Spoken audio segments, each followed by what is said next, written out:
Ya se lo intentar tipo ya comprobar.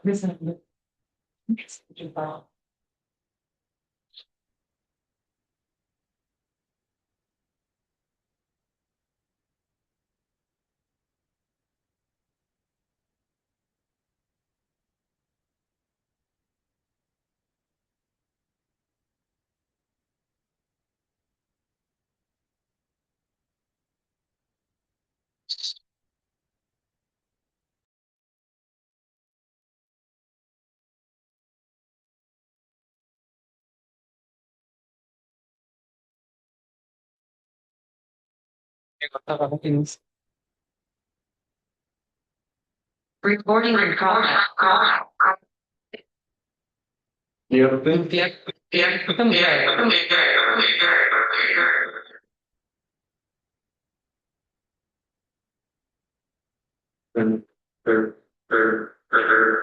A ver ahí, no tiene directamente en la notes. ¿Por qué tardan así? ¿Eh? ¿Por qué qué es? Ah, ¿sí? Autorización para compartir. Mira que eso está en acá.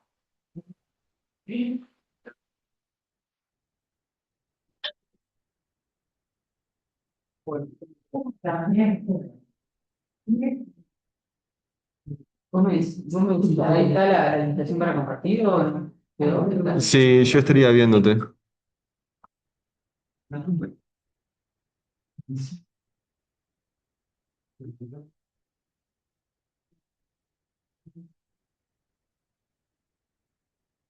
También te acordás si tenemos servilletas. ¿Sí o no? No. Ah, Sí, ahí se ve.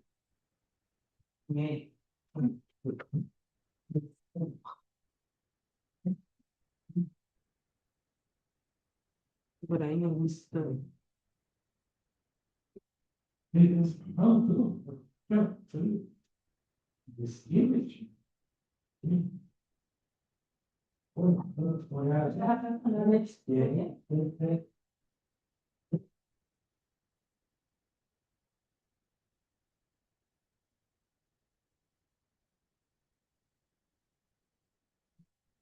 Ahora yo voy a conectarme externamente para ver el mic.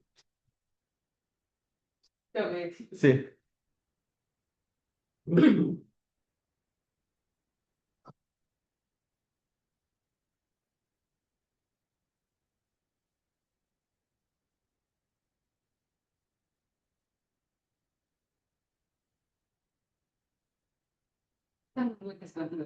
sí, sí, me decía. Es un montaño. Sí, yo por la verdad. No sé qué.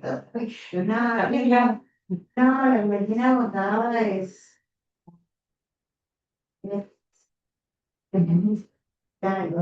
humanidad tratando de una sociedad para algo más seguro, se puede nada, entonces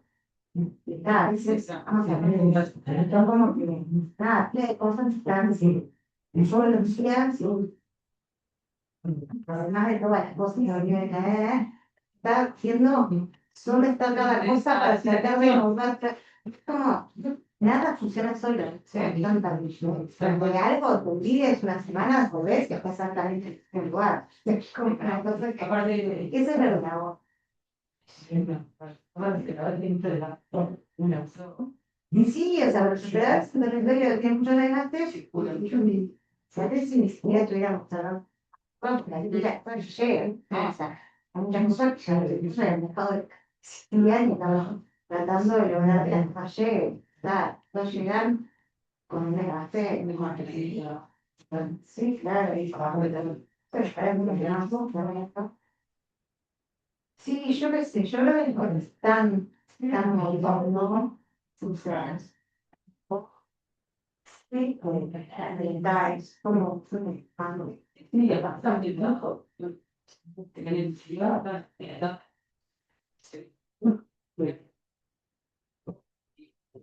claro, claro, Parece bien. Depende de cada ya, pues, Hasta ahí es, ahora es tremenda la obra del tipo. Podríamos probar el micro. sí, sí, acá son, aparte que son, fue numeroso, ¿está? A ver, tres, cuatro, con la actuación también. Mira, ¿Vos me decís ahí si se escucha bien? Sí. un poquito raro. Sí, pican, porque yo soy de las que me pican. Sí, sí, a mí me prefieren. Sí, me viene la verdad, eso era hincha. Estoy deseando que se vaya el verano, es genial. Ya. Eso fue el casero. Bien, a mí no era está. Sí, a mí me supo a veces como te conoce. No, no me parece nada. Eso me dijo, está, es una de esas zapatos, ni se va a ver. Menos el grande que estamos. No, no, no,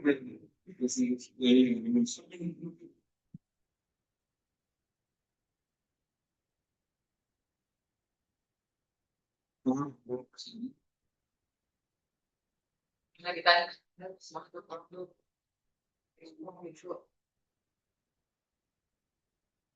¿Se escucha bien?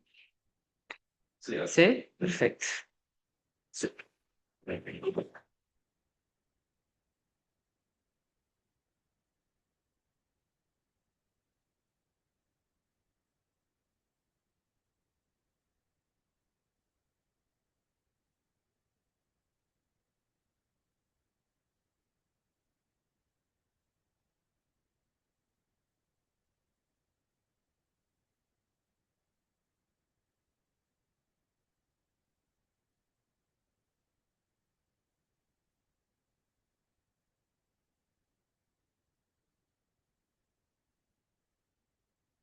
Sí, te va a recordar que está bien. También tiene una, el colegio médico también una sabiduría, creo que sí. Ya.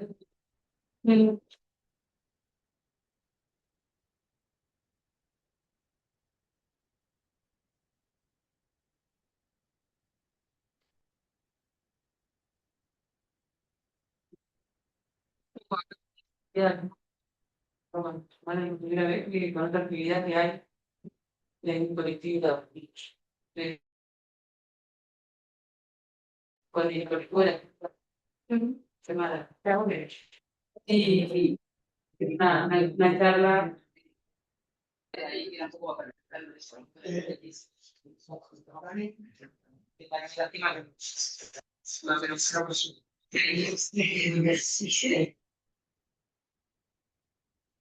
Porque también es un tema ¿verdad? Y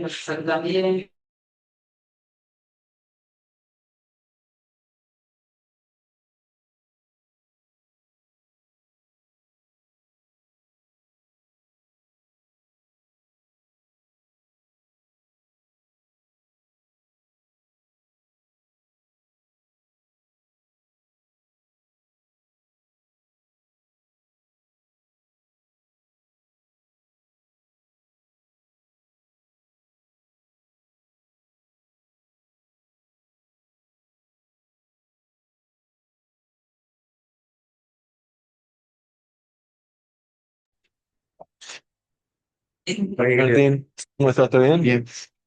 ¿Bien? Sí, acá estamos. Sí, hola, hola, hola. Hola, hola, hola. Hola, hola. cierre. Hola, hola, hola, hola, hola, hola, hola. Cada uno un poco ahí a ver bastante bien si está acá. Porque si es la primera vez se sienten y no, me patean. Así que no, no, no, no. Bueno, ¿Eh? No, no, es otro. Es el. Yo se los pongo capaz por correos. Por correo. Si no se lo envío acá, lo tengo. No. Ahí se los pongo.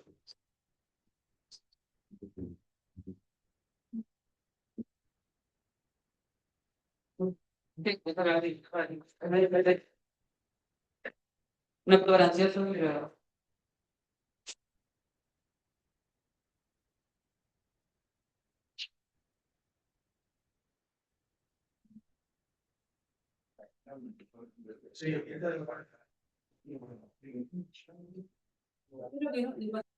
digo que parte es sobre acto bien. Perdón, gracias. Sí, entonces,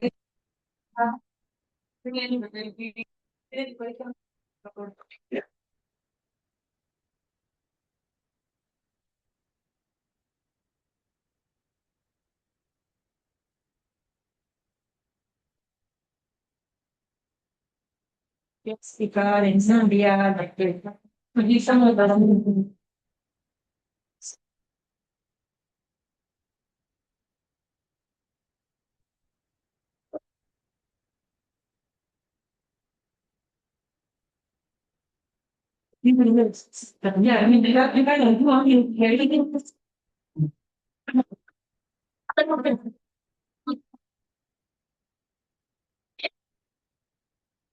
Hola.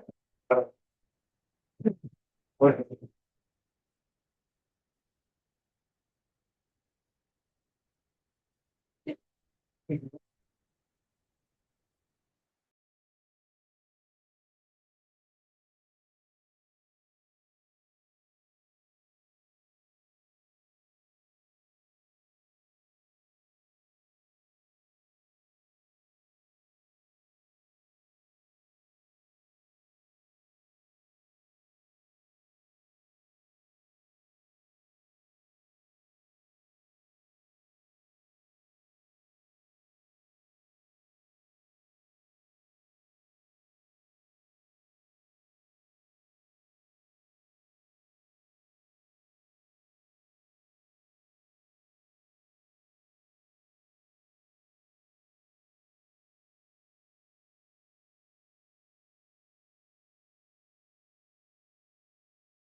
Bueno, vamos a transmitir entonces a la sociedad de hoy. En primer lugar, darle la bienvenida a los que están acá presentes, que nos están siguiendo por la plataforma Zoom. En primer lugar, corresponde agradecer al Sindicato de Biomédicos de Florida por darnos este espacio físico para poder realizar esta actividad y a la discusión que también nos han todo un montón. Este, Agradecer la presencia de compañeros de la regional del Consejo Nacional, la doctora Yara, que tiene como varios roles hoy acá. Y bueno, por la plataforma Zoom también tenemos integrantes del Ministerio de Salud Pública, del Programa Nacional de Género, que nos están siguiendo por la plataforma Zoom. La idea del regional fue traer este tema de la perspectiva de género en el ámbito de la salud. Empezamos a trabajar este tema y primero íbamos a dirigir a los colegiados, después dijimos, bueno, a todos los trabajadores de la salud, y luego vimos que era un tema que involucraba a la sociedad toda, así que decidimos abrirlo a todos. Esta actividad va a quedar grabada y después lo vamos a poder difundir. Y para eso nos pareció bueno contar con la presencia de Karina Carreño. Karina es médica de la zona, pero tiene extensa formación en este tema. Ella después me va a corregir, porque yo me olvido de todos los títulos que tiene. Está formada en Flaxo, en género y también en violencia, ¿sí? Corregiste Sí, además género, la política de la representante. sí. En CLAE también, en violencia basada en género y generaciones, bueno, la especialidad que está en el servicio de salud, y bueno, y soy coordinadora nacional de la Comisión de Género, Violencia y Discriminación de FEM, y formo parte del Sindicato Médico también. Después tenemos a la doctora Virginia Cardoso. Virginia es especialista en medicina familiar y comunitaria y también tiene formación en Flaxo en género. Y tenemos también a otra locataria, la licenciada Valentina Pisano, que trabaja en mujeres también en la misma técnica. Así que ellas van a hacer una exposición y después vamos a poder intercambiar, tanto con los compañeros que nos siguen por Zoom como los que están acá. Bueno, buenas tardes, me toca empezar. Ya me presentó la compañera, para mí es, bueno, agradezco la invitación al colectivo médico, también saludar a las compañeras de mesa, mujeres con gran trayectoria, tanto a nivel académico como profesional. Cuando me llega la invitación, bueno, me parecía oportuno poder participar como referente de género para el Instituto Nacional de las Mujeres. Estoy en el cargo desde el 2014. También me formé en Flaxo con el diploma de especialización en género y políticas de igualdad. Hemos pasado todos por ahí. Eh, y bueno, también el multiempleo me lleva a trabajar en CAIF como psicólogo. Y bueno, así que agradezco la invitación. Cuando bueno, me hicieron la propuesta y empecé a pensar en qué presentar y en qué traer a esta instancia, se me vinieron algunas preguntas a la cabeza, ¿no? Y relacionadas con género y salud. Entonces me preguntaba cuántas veces a las mujeres nos han dicho que estamos exagerando un dolor, ¿no? O a cuántos varones han dejado de consultar porque pensaban que no era para tanto.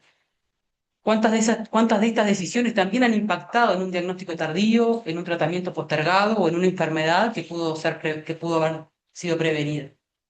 Y con esto lo traigo porque entendemos que la desigualdad de género no es un debate abstracto, es la diferencia entre consultar o no consultar, entre ser escuchada o ser minimizada, entre pedir ayuda o sostener el silencio. Cuando hablamos de género y salud, estamos hablando de años de vida, de calidad de vida y de acceso a derechos. Hoy queremos proponer que miremos la salud no solo desde el cuerpo, sino también desde las condiciones sociales que lo rodean. Así que por ahí irá un poco la presentación. Me detienen si voy un poco rápido, me pongo un poco nerviosa, me avisan.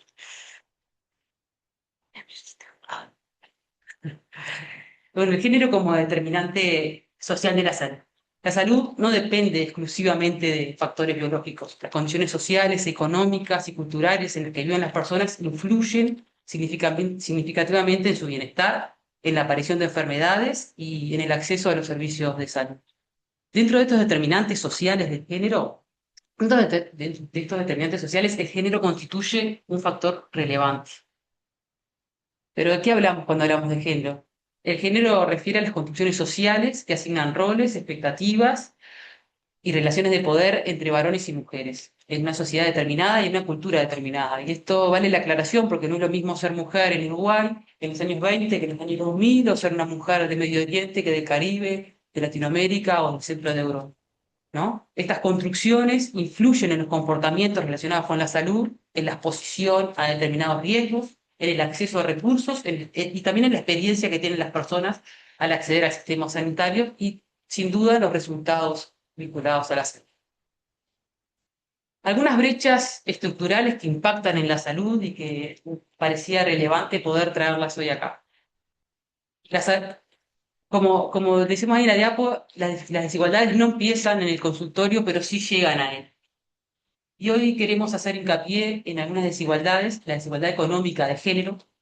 Entendemos que no es el resultado de decisiones individuales o aisladas, sino que son una estructura que se expresa en el uso del tiempo, en los ingresos, en las oportunidades laborales y en la capacidad real de decidir, ¿no?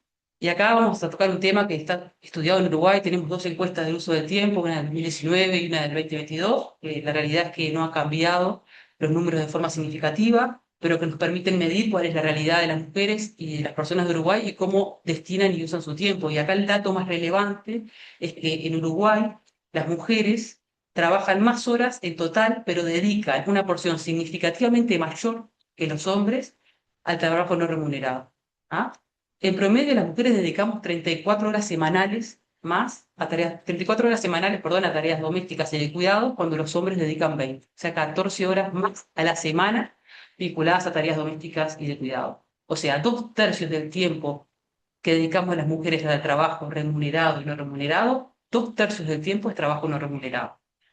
Mientras que en los varones claramente predomina el trabajo remunerado. Esta desigual distribución del tiempo impacta directamente en la autonomía económica de las mujeres, en la inserción laboral, en la posibilidad de realizar horas extras, en acceder a cargos de decisión o de mayor responsabilidad y muchas veces en sostener las trayectorias laborales de forma continua, ¿no?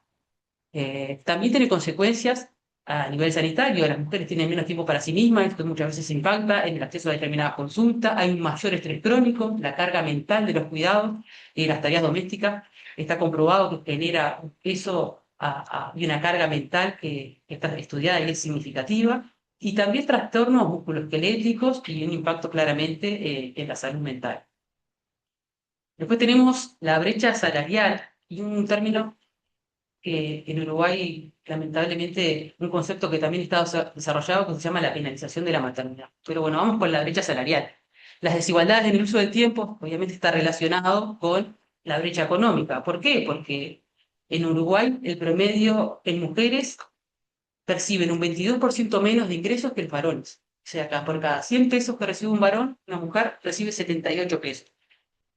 Y esta brecha se explica por múltiples factores, algunos ya mencionaba, que tiene que ver con la sobrecarga de cuidados, tareas domésticas y el tiempo que las mujeres le dedican a esto, y la presencia también de trabajos parciales, por ejemplo, porque, bueno, hay que dedicarle un tiempo extenso a los cuidados y a las tareas domésticas, y entre trayectorias laborales que son interrumpidas, y también menos posibilidades de acceder a ascensos a nivel jerárquico, ¿no? Esto tiene un impacto en los ingresos y genera una brecha salarial.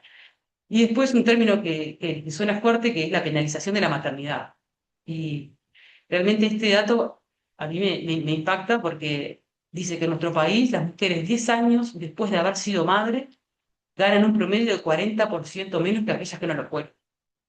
A mí realmente me parece un dato brutal, incluso para quienes quieran profundizar en la temática y en este concepto, hay un estudio que muestra cómo esto se agudiza dependiendo de cuando tienen un hijo, dos hijos, tres hijos, cuatro hijos, que es cada vez peor, y que el estudio también obviamente indaga en varones y esto no tiene el mismo impacto ni cerca, casi que no se mueve la gráfica, o sea, es una gráfica plana, una gráfica que va en ascenso permanente.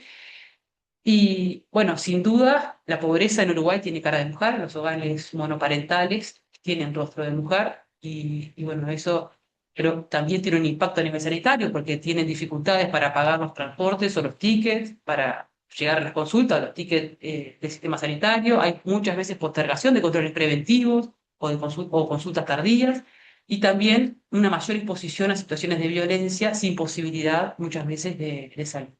Entonces, bueno, la desigualdad material entendemos que es un factor de riesgo sanitario que tenemos que tener presentes. Estereotipos de género y sesgos en salud. Bueno, sin duda, el sistema de salud no es neutral, reproduce también imaginarios a nivel social, no son ajenos a las construcciones culturales presentes en nuestra sociedad. Los estereotipos de género pueden influir y muchas veces de forma inconsciente en la interpretación de los síntomas y en la relación entre pacientes y profesionales. En el caso de las mujeres hay diversos estudios que han señalado situaciones como, por ejemplo, una minimización o subestimación del dolor, una asociación del malestar a lo emocional, una medicalización excesiva también, sobre todo de ansiolíticos y antidepresivos, y un subdiagnóstico o un diagnóstico tardío muchas veces de algunas patologías, sobre todo especialmente las cardiovasculares, y acá me animo a agregar aquellas vinculadas a, por ejemplo, la endometriosis, que también hay un diagnóstico tardío y muchas veces el sufrimiento de mujeres por años antes de llegar a tener ese diagnóstico. Por otro lado, también los mandatos tradicionales de la masculinidad hegemónica también generan efectos negativos en los varones, ¿no? Y bueno, esto tiene que ver muchas veces con la expectativa social de fortaleza del varón, de autosuficiencia y de resistencia al dolor, ¿no? Esto puede derivar, por ejemplo, en una baja consulta preventiva, una consulta tardía ante determinados síntomas, una mayor exposición a conductas de riesgo y también mayor mortalidad en causas que pueden haber sido evitables. La construcción de la masculinidad es algo que también enferma y a nosotros nos parece importante mencionarlo, porque cuando hablamos de perspectiva de género pensamos que solamente hablamos de mujeres y no, hablamos también de varones y queremos centrarnos en el sufrimiento que tienen estos varones por también haber sido socializados en un contexto, ¿no? Que les dice que tienen que ser autosuficientes, que tienen que aguantar, que no pueden, ¿no? expresar ciertas emociones. Entonces, nos parece importante también hacer mención a esto. Organismos como ONU Mujeres han señalado que los estereotipos de género impactan tanto en mujeres como en varones, pero claramente de manera diferencial, y un poco esto es lo que estamos viendo. Y, y es imposible no hablar de la violencia basada en género cuando pensamos en una presentación de estas características, si bien no es la intención hoy hacer foco en mi presentación en esta temática, pero sí me parecía relevante poder traerlo porque entendemos que la violencia basada en género constituye un problema social, jurídico y también sanitario. ¿Tá? Tiene consecuencias físicas, psicológicas y crónicas, hay lesiones, hay embarazos no deseados, enfermedades de transmisión sexual, ansiedad, depresión, trastorno traumático, ideación suicida. Tiene consecuencias crónicas, tener un dolor persistente muchas veces, enfermedades psicosomáticas, un mayor uso a veces de los servicios de salud, y podríamos seguir, y la lista esta puede ser mucho más larga, pero bueno, me parece importante poder traerlo. En Uruguay existe una ley integral, la 19.580, que reconoce la violencia hacia las mujeres como una violación de los derechos humanos y establece responsabilidades institucionales para su prevención y atención. Y acá el sistema de salud juega un rol clave. ¿Por qué? Porque muchas veces las mujeres es el primer contacto que tienen, es en un consultorio, en una policlínica, en el barrio, en el interior. Entonces, me parece súper importante que el sistema de salud conozca cuáles son los recursos, cuáles son los servicios especializados para la atención, para los procesos de salida de mujer, porque sabemos que es un fenómeno complejo, que tiene muchas aristas y que los procesos de salida son bien complejos. Entonces ahí la atención especializada es necesaria y el conocimiento del sistema de salud de estos servicios es súper relevante. En Florida contamos con más de un servicio de atención, tanto los prestadores públicos como privados, como bueno, que mujeres tienen un servicio de atención que convenía con una ONG Batoví, que funciona en en el ministerio. Tenemos compañeras de la Intendencia que también brindan atención en Sarandí Grande. Y bueno, intentamos en esta instancia y siempre poder transmitir el mensaje. Hay equipos especializados, hay que conocer los recursos porque a la consulta llegan situaciones de violencia y es importante que podamos hacer una derivación responsable. Salud sexual y reproductiva. La responsabilidad anticonceptiva sigue recayendo mayoritariamente en las mujeres, con un costo altísimo y cada vez hay más estudios que muestran los efectos adversos a nivel hormonal de la anticoncepción que durante años hemos tomado a las mujeres. También tiene una carga mental eso de hacerse cargo y sostener, ¿no? La anticoncepción. Y también hay en ocasiones donde las desigualdades económicas, las desigualdades de género impactan en las decisiones reproductivas de la vida de las mujeres. Y entendemos que la autonomía reproductiva es un determinante directo tanto de la salud física como de la salud mental. Entonces, me parece un tema también relevante en esta instancia. Salud mental y género, también hay datos que muestran esto de, bueno, la socialización en género es diferencial, como decíamos, en mujeres y en varones, Y hay datos que muestran, por ejemplo, la prevalencia de ansiedad y depresión en mujeres, una mayor tasa de suicidio consumado en varones, por ejemplo, y esto no es biología pura. Acá esto está vinculado, como les decía, a la socialización diferencial, a la posibilidad de expresión emocional que tenemos permitida a varones y mujeres, que no es lo mismo, es claro, que tampoco es igual para ni para los varones muchas veces expresar lo que están viviendo, ni para las mujeres, pero bueno, de manera diferencial. El acceso a redes de apoyo también, y bueno, como hablábamos hoy temprano, los modelos de masculinidad hegemónica que también inciden en la salud mental y en cómo se perciben los varones. Y este es un concepto que me parecía necesario poder mencionarlo, es un concepto que cuando hablamos de perspectiva de género siempre aparece, que tiene que ver con la interseccionalidad, y es relevante porque no todas las mujeres viven la desigualdad del mismo modo, porque no es lo mismo ser una mujer que vive en el medio rural, o que tiene una mujer joven, que una mujer vieja, o de determinado nivel socioeconómico, o en una situación de discapacidad, o la pertenencia étnico racial, o la orientación sexual y la identidad de género. Es lo mismo, todas las mujeres estamos en condiciones de partida también que son diferentes y es importante que lo podamos visualizar, porque si no tenemos esto presente, la, la única manera de poder sortear estas, estas situaciones, bueno, con la articulación a nivel interinstitucional, en salud, política, de política pública y en educación. Eh, a mí siempre me resultó gráfico para este concepto entender un ejemplo gráfico que decía, bueno, si uno mira un pájaro en una jaula y solo ve un barrote, no entiende por qué el pájaro no vuela, no se escapa, ¿no? Si podemos ver la globalidad, vemos todos esos barrotes, que ahí sería la condición racial, la situación de discapacidad, entendemos la opresión y entendemos por qué ese pájaro no puede salir y volar, ¿no? Parece que es una imagen bien gráfica que muestra cómo estos factores profundizan muchas veces las brechas de desigualdad que vivimos. Y ya para ir terminando, porque creo que ando ahí viendo un tiempo, me patean cualquier cosa, las brechas que existen dentro del propio sistema sanitario, ¿no? Porque esto que hablamos, el sistema sanitario y sus trabajadoras y trabajadores no escapan a estas lógicas. Entonces, no afecta solamente a los usuarios, sino también a las y los trabajadores. Sabemos que hay una subrepresentación de mujeres en cargos jerárquicos. Esto que implica que hay mujeres, sabemos que hay mujeres en la salud, constituyen la mayor fuerza laboral, o sea, son en cantidad son mayoría. Pero esta representación disminuye significativamente en puestos de dirección hospitalaria, de liderazgo académico, ¿no? O en posiciones de decisión. Esto refleja las barreras estructurales para el acceso al poder institucional, y no es menor. También hay una segmentación ocupacional por género. ¿Qué quiere decir esto? Persisten patrones que concentran a las mujeres en áreas vinculadas ¿a qué?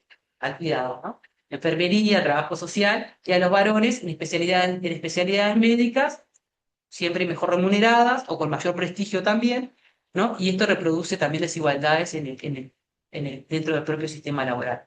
Además, hay una sobrecarga emocional también en aquellas profesiones altamente feminizadas, que mencionábamos recién. Las mujeres tienen mayor presencia en trabajos que implica una contención emocional, ¿no? Tanto con sus pacientes como con sus familias, ¿no? Estas tareas muchas veces están invisibilizadas dentro del propio sistema de salud, no solamente en la organización del trabajo, sino también en la distribución de recursos, ¿no? No se piensa en eso, no se tiene en cuenta al momento de adjudicar recursos. Y también, y esto está relacionado con lo anterior, hay menor reconocimiento económico al trabajo de cuidados en salud. Las ocupaciones vinculadas al cuidado, históricamente asociadas a los roles femeninos, tienen una menor remuneración y una menor también valoración a nivel institucional y menos oportunidades de desarrollo personal. Hace poco estuve en una charla que había una académica española que decía, esto lo solucionamos pagando más, a ver cómo los varones se insertan. Pero si pagáramos mejor estas profesiones vinculadas al cuidado, ¿no? Seguramente los varones empezarían a insertarse en estas áreas, pero como está tan mal pago y tampoco tiene un valor, ¿no? Y un prestigio, claramente no es un lugar donde que quieran ocupar. Entonces, nos parecía importante poder traerlo porque entendemos que también las desigualdades atraviesan a quienes cuidan y esto no es menor. Y ya a modo de cierre, una reflexión, las desigualdades de género no constituyen únicamente, como decíamos, un problema social o cultural, también tiene consecuencias concretas en términos de salud y bienestar. Cuando las normas sociales influyen en quién consulta, quién posterga una atención, quién recibe un diagnóstico tardío o quién carga con el cuidado de otras personas, estamos frente a iniquidades sanitarias. Abordar estas desigualdades desde una perspectiva de salud pública permite mejorar los sistemas de atención, fortalecer la prevención y contribuir a una sociedad más justa y saludable. Las desigualdades de género no son un problema ideológico, es un problema de salud pública y de derechos humanos. Así que bueno, esto ya a modo de cierre. Estuve ahí bien en los 15 minutos y nada, muchas gracias por la atención. Paso la palabra. Buenísimo. Bueno, mientras le pido a Vale el apoyo en la presentación, agradecerles la invitación y estar acá en poder estar compartiendo de alguna forma algunas líneas. Y bueno, cuando hablábamos con las compañeras, un poco la intervención, bueno, la propuesta era traerles hoy, de alguna forma, ante todo esto que contaba Valentina, de las desigualdades de género en salud, bueno, cómo enfrentarlas, ¿no? Cómo incorporar la perspectiva de género en salud y algunas líneas posibles. En realidad, a la hora de, bueno, también en esto de los múltiples roles que uno tiene, es decir, bueno, siento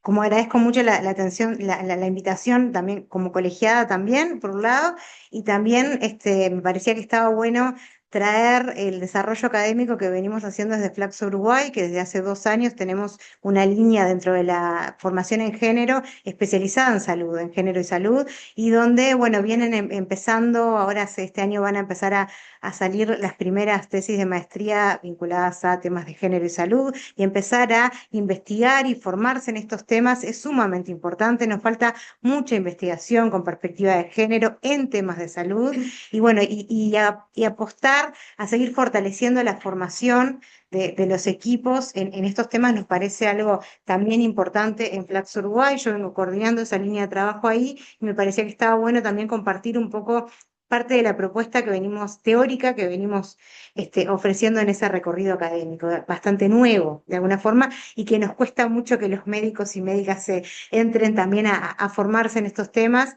A veces se suman más otras profesiones también que conforman el campo de la salud, pero bueno, donde también necesitamos que sea parte de la formación, por eso están buenos estos espacios también para seguir enriqueciéndonos en esa formación y de vuelta necesitamos prácticas con perspectiva de género en salud y necesitamos conocimiento con perspectiva de género en salud y desde ese lugar, bueno, el enfoque transformador de género en salud es un enfoque a la hora de pensar cómo desarrollar la práctica en salud con una perspectiva de género que apueste a una lógica transformadora.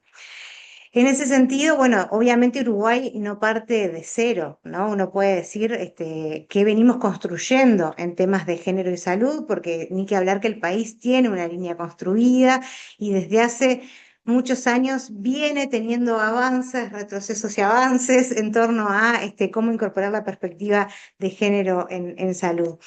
Y de alguna forma entender que incorporar la perspectiva de género en salud, en línea con lo que decía Valentina, tiene que ver con entender cuáles son las necesidades, los riesgos, las barreras específicas que tienen varones, mujeres y disidencias sexogenéricas, entendiendo que hay diferencias por todas estas cosas que no voy a profundizar, que ya habló Valentina. Y ahí también hace unos años me acuerdo que hacía un ejercicio con residentes de medicina familiar donde les preguntaba, bueno, ¿consideran que incorpora la perspectiva de género en salud? Y la mayoría respondía que sí. Y le preguntábamos por qué consideran que incorpora la perspectiva de género, y varios respondían porque tratamos a todos igual.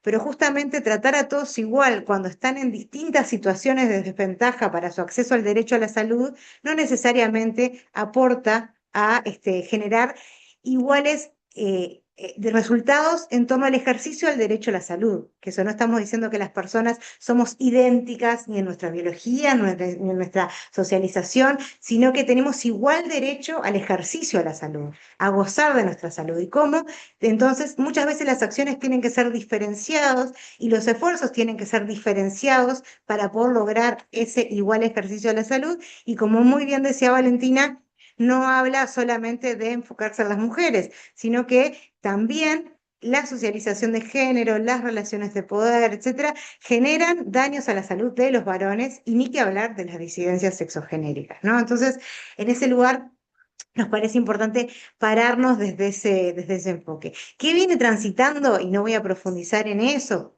porque bueno, cada uno de estos puntos uno se apasiona mucho, pero ¿qué viene transitando el Sistema Nacional Integrado de Salud en incorporar? Bueno, a partir del 2005, que se crea en su momento el programa de la mujer y género y se separa, antes del 2005 estaban juntos el programa de la mujer y del niño, era como se llamaba en ese momento, ¿no?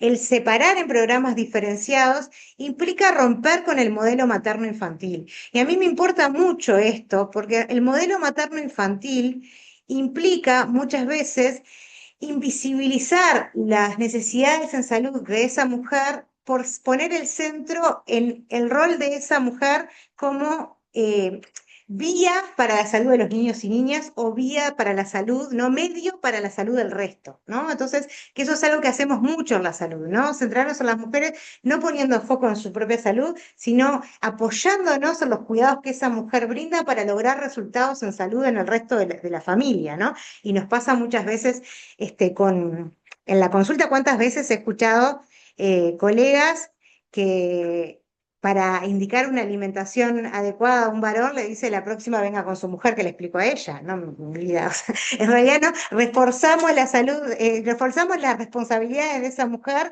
para cuidado de otros y no siempre ponemos el foco en cómo está el ejercicio del derecho a la salud de esas personas, ¿no? Entonces, el romper con el modelo materno-infantil implica que entender el rol de las mujeres y el derecho a su propia salud más allá de su rol de cuidados, que no implica invisibilizar el rol de cuidados ni desvalorizarlo.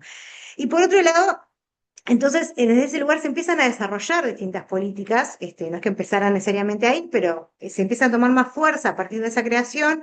Bueno, Cristina Grela fue una gran referente en el Ministerio de Salud Pública en todos estos temas, de una militante en estos temas entre los colegas, pero bueno, que ahí empiezan a desarrollarse distintas acciones. Ahora, hay distintos enfoques para desarrollar las acciones de género o las políticas sensibles al género. Una de las acciones, que es la que más ha permeado en la salud, es el foco de las políticas hacia las mujeres. ¿No? Decimos que hacemos perspectiva de género porque hacemos acciones para las mujeres. Pero si nosotros entendemos que en esas acciones para las mujeres quizás estamos reforzando estereotipos de género, quizás estamos invisibilizando desigualdades de poder, o sea, si no problematizamos todos estos aspectos que trae Valentina, que hacen a la desigualdad, en realidad puede que no estemos incorporando la perspectiva de género, aunque hagamos acciones hacia las mujeres, aunque las acciones hacia las mujeres son muy necesarias, ¿no? El tema es desde dónde y desde qué mirada, desde qué lentes, ¿no? Como le decimos, hacemos esas acciones, ¿no? Entonces, ¿qué nos ha pasado? En realidad, muchas veces nos ha pasado que realizamos acciones hacia las mujeres enfocándonos en su salud sexual y reproductiva, ¿no? Y pensamos que hacemos acciones y estamos haciendo perspectiva de género porque hacemos acciones para prevenir el cáncer de cuello uterino, que obvio que está muy bien y hay que hacerlas y tenemos que seguir mejorando las acciones, o acciones vinculadas al cáncer de mama, y ahí se desarrolla lo que muchas teóricas han hablado de la medicina bikini, ¿no? Parece que la atención en salud atiende solo como si fuera un traje de bikini en lo que compete a las mamas y a los genitales, ¿no? Y entonces, de alguna forma, parece que el resto de nuestro cuerpo no necesitara atención especializada en salud, y muy bien hablaba Valentina, por ejemplo, lo que tiene que ver con la salud cardiovascular, todo lo que se ha desarrollado sobre las diferencias en las manifestaciones y cómo los síntomas típicos de la cardiopatía isquémica, como se ha estudiado en varones, muchas veces no se manifiesta, y lo atípico que se dice, ¿no? El infarto atípico muchas veces es lo típico en las mujeres. Y la evidencia se ha generado sobre todo en estudios realizados en varones. Entonces, bueno, ¿cómo problematizamos ahí que la perspectiva de género no hace es de cuerpo entero, ¿no? De alguna forma? Y ahí, bueno, a mí el año pasado me pareció maravilloso, y lo comparto solamente por esto, que en Paraguay nos invitaron desde Flax Uruguay, desde el Programa Nacional de Tuberculosis, a trabajar con el Programa Nacional para la incorporación de la perspectiva de género en tuberculosis, ¿no? Y me parece maravilloso, ¿no? Y si lo ponemos a ver que hay más varones que se enferman de tuberculosis que las mujeres y las distintas implicancias que eso tiene, eh, estoy 100% segura que esas diferencias de género, de sexo-género en la tuberculosis se da por la socialización de género y no porque tengamos pulmones tan diferentes. Entonces, de alguna forma, tenemos que poder incorporar la perspectiva de género en toda nuestra atención a salud, en todas las áreas, y ese es un desafío que todavía nos cuesta, ¿no? Tenemos un gran desarrollo en políticas con enfoque de género en el área de salud sexual y reproductiva, y eso es un avance re importante, pero tenemos que dejar que esa perspectiva permee al resto de la salud de las mujeres, de los varones y la de las disidencias sexogenéricas, ¿no? Cuando hablamos de distintos problemas de salud, sea accidente de tránsito, sea consumo problemático de drogas, que suelen ser más de ciertas drogas, ¿no? Porque hablaba de tranquilizantes como una droga con más prevalencia en mujeres, pero que es más prevalente en varones. ¿Cuánto hay del mandato de masculinidad, de ser fuerte, de tomar riesgos, de no tener autocuidado, etcétera, de esa construcción de la masculinidad, como bien decía Valentina, cuánto está detrás de la mayor prevalencia en los varones de esas causas de muerte o esos problemas de salud, ¿no? Entonces, tenemos que poder pensar más allá y poder pensar con perspectiva de género esas acciones. Ahí entonces viene el concepto bueno, que de alguna forma en las políticas a nivel mundial se ha ido tratando de difundir, que la transversalización de género, que en salud llega más tarde, pero viene llegando, y también en nuestro país, que es esta idea de pensar con perspectiva de género todo lo que hacemos en salud. Pensar en, bueno, cuánto de todos estos aspectos vinculados a la socialización de género está influyendo en el problema que tenemos delante, ¿no? Entonces, venimos transitando, me quedo rechazando eso, venimos transitando ese camino en Uruguay con grandes avances y tenemos todavía muchísimo para hacer, parados en todo lo que ya avanzamos. No partimos de cero, hay muchísimo que se ha hecho y mucha gente que trabaja muy comprometida con esto. En salud, ni que hablar, bueno, ahora va a hablar la compañera que va a ser un ejemplo de eso, pero en realidad creo que también tenemos que reconocer que tenemos mucho para hacer. ¿Y cuáles son los errores frecuentes que se dan? Y esto yo lo he investigado y también en el caso uruguayo, los errores, y los voy a decir rápidamente, que se dan a la hora de incorporar la perspectiva de género. Por un lado, pensar que género es igual a sexo femenino, no esto de decir hago género porque hago acciones para que accedan al PAP las mujeres, ¿no? Bueno, eso no necesariamente quiere decir que estoy simplificando un proceso que incorpora distintas dimensiones de lo social, que bien explicaba Valentina, a un asunto reducido a lo biológico, que seguramente hay mucho de género en torno al acceso a la prevención de cáncer de cuello uterino, pero solo disponer de Papá Nicolau o test de HPV no soluciona todos los asuntos que hacen al género en el acceso a esos cuidados. Por otro lado, la idea de que salud y género es igual a hablar de salud sexual y reproductiva, también tenemos que ir avanzando a cómo pensamos la perspectiva de género en la salud integral de las personas. También tenemos un problema en el sistema de salud que evitamos vernos a nosotros como parte del problema, ¿no? Y yo ya no voy a profundizar en eso porque muy bien habló Valentina de los sesgos de género que tenemos en la práctica clínica, pero también en esto, ¿no? De cuántos estudios hay sobre las mujeres que con el mismo síntoma, a una se va con tranquilizantes y otro se va con una angiografía después del proceso de estudio, ¿no? O sea, ante el mismo síntoma muchas veces hay sesgos en tratamientos diferentes por estos estereotipos de género que tenemos de la mujer quejosa y del hombre que si consulta debe estar re mal porque es un macho y solo va a consultar si realmente le pasa algo, ¿no? Eso no lo hacemos conscientemente ni porque somos malos, lo hacemos porque desde chiquitos y chiquitas venimos absorbiendo esa socialización que de alguna forma se traspasa también a la clínica, no nos vemos como parte del problema y eso es importante revisarnos y además estamos a lo largo de toda la vida de las personas, ¿no? Y también de nuestra voz, a veces no tenemos cuidado con el poder que tiene nuestra voz, ¿no? Y tenemos una facilidad muchas veces para comentarios que en realidad en la vida de mucha gente, de muchas no, porque cada vez menos capaz, no sé, pero en la vida de mucha gente es importante lo que decimos y tenemos poco cuidado en lo que decimos muchas veces, ¿no? Yo siempre digo, una vez estaba en una consulta y la médica al lado había un bebé varón llorando y la médica le dice, tan chiquito y tan mariconcito. ¿no? Entonces, quejándose por un bebé que le estaban cambiando, le iban a pesar, llora. Y sí, señora, el bebé llora. ¿No? Pero ya desde el nacimiento, desde ese lugar, inculcando un cierto estereotipo de la masculinidad, ¿no? Y todo eso va siendo parte y cuando en realidad, si logramos incorporar estos aspectos, la consulta médica es un hermoso espacio para poder trabajar como de construir aspectos de la socialización de género que estén generando sufrimiento en la persona en ese momento, ¿no?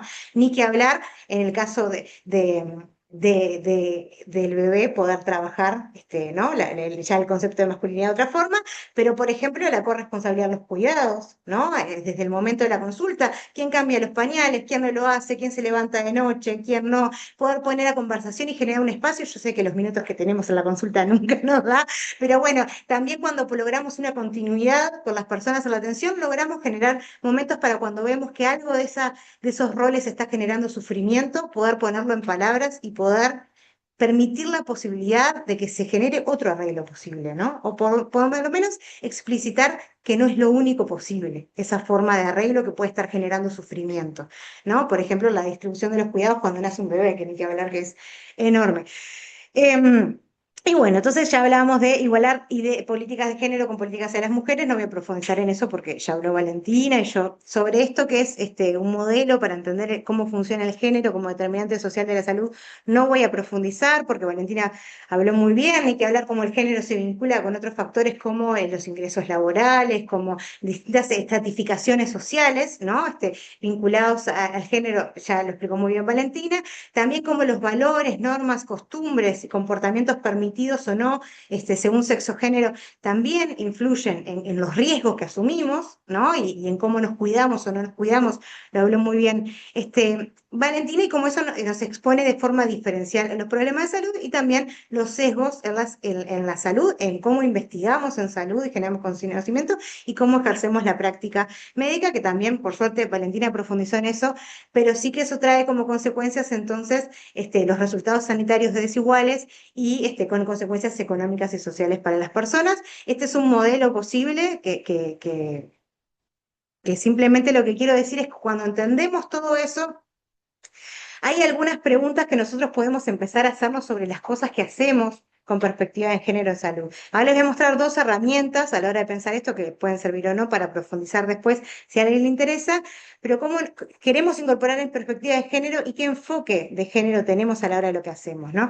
Y hay algunos actores que proponen este modelo del continuum de género, que habla que hay distintos enfoques. El enfoque explotativo de género es un enfoque que se apoya en las desigualdades de género para obtener los resultados en salud. Ahora voy a dar ejemplos, pero ese apoyarse y reforzar las desigualdades para obtener un resultado de salud no sería éticamente adecuado, ¿no? Si hablamos de todos los daños que producen en salud, las desigualdades de género, los estereotipos de género, reforzarlos, aunque lo inmediato pueda ayudarnos a un resultado, a largo plazo éticamente perpetúa factores que dañan a las personas.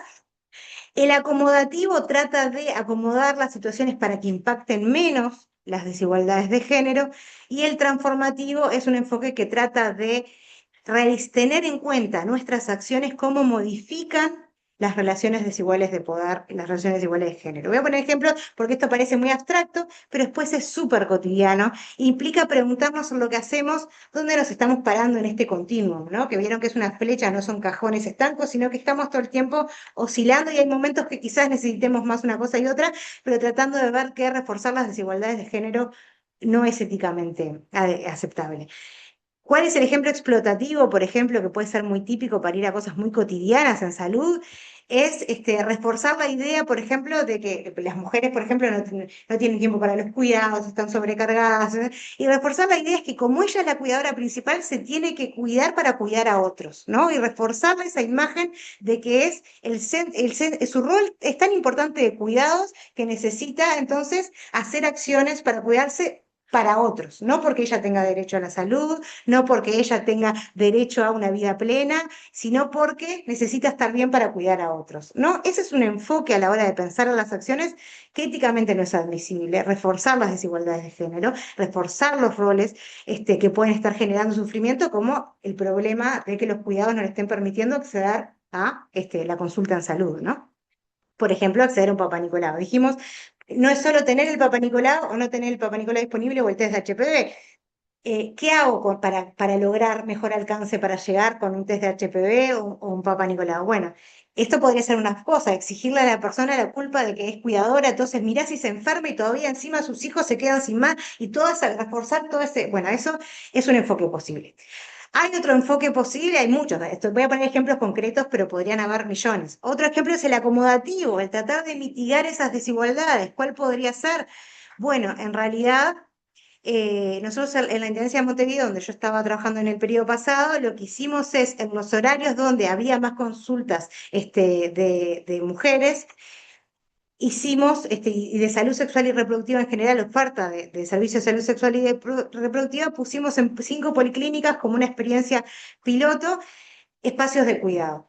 Y difundíamos que las mujeres podían venir con los gurises a cargo, dejarlos en el espacio de cuidado, no era un rincón infantil, era un espacio de cuidado con una cuidadora, con alguien que, que iba a poder estar todos los días, con quien iba a poder saber quién iba a estar al cuidado de sus hijos e hijas, etcétera, y que pudiera dejar el cuidado, porque también nos ha pasado a muchas que el estar con los gurises arriba de la consulta no es un espacio cómodo y te dicen, vengo otro día que estoy sin los gurises y ese otro día a veces no ocurre, ¿no?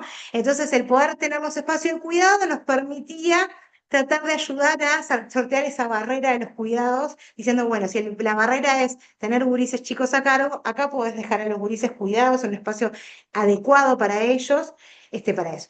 El enfoque transformativo, y es una acción posible el acomodativo. Otra acción podría ser, pero estaría bueno no quedarnos solo con el acomodativo, que en muchos casos hay que hacerlo, ir a lo transformativo, ¿no? Y en este caso, yo traía un ejemplo, no traje el video, pero no importa, hay unos videos, por ejemplo, del Sistema Nacional de Cuidados del periodo pasado, no del anterior, por ejemplo, que rompían un poco y jugaban un poco con esto de lo que hablamos al principio, ¿no? De reforzar los roles y había una voz hablando y decía, fulanita es una crack, porque deja todo por los demás y no sé, está todo el tiempo dedicada a los demás, ¿no? Y reforzaba eso y después te decía, bueno, en realidad tenemos que poder repartir los cuidados de forma tal en que nadie tenga que perder vida, ¿no? O sea, y dejar de cuidarse para poder cuidar a otros, ¿no? Si repartiéramos los cuidados de forma igualitaria entre varones, mujeres, entre los mejores servicios, etcétera, bueno, quizás nadie tendría que dejar posponer su propio cuidado, ¿no? Entonces, era un video, yo lo estoy contando horrible, pero que problematizaba un poco esto, ¿no? Entonces, acciones acomodativas de la mano de acciones transformativas puede ser un enfoque muy interesante. Voy a ir terminando simplemente para decir que hay otras herramientas, pero es el mismo sentido, que habla de cómo ir desde no incorporar las perspectivas de género hasta hacer acciones enfocadas sobre las mujeres o en cierta población vulnerada, hasta incorporar esta sensibilidad de género, hasta acciones transformadoras. Y las acciones transformadoras de género, que es lo que les proponemos ir pensando, ¿no? Como posibilidad, implica pensar cómo contribuyo a cambiar esas normas, valores culturales, estructuras de poder y orígenes de desigualdad y discriminaciones en función de género que están dañando la salud de las personas, ¿no? Entonces, todos podemos pensar acciones que sean a través de mensajes de comunicación, sea a través de talleres, sea a través de qué digo o no digo en la consulta. Todos podemos pensar acciones que vayan ayudando a cambiar esas normas de género que en la comunidad en la que trabajo, que en la paciente que atiendo, en el paciente que atiendo,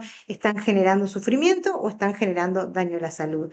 Entonces, en ese sentido, solo cierro con esto, con las acciones transformadoras en salud podríamos hacer un círculo virtuoso, ¿no? En el sentido de que el círculo, de alguna forma las acciones, sobre todo las explotadoras y un poco las acomodaticias, si no van de la mano con acciones transformadoras, lo que hacen en esas desigualdades es esas flechas que terminan reforzando el círculo, las de arriba, ¿no? Vuelven a reforzar esos valores, esas normas que están generando daño a la salud.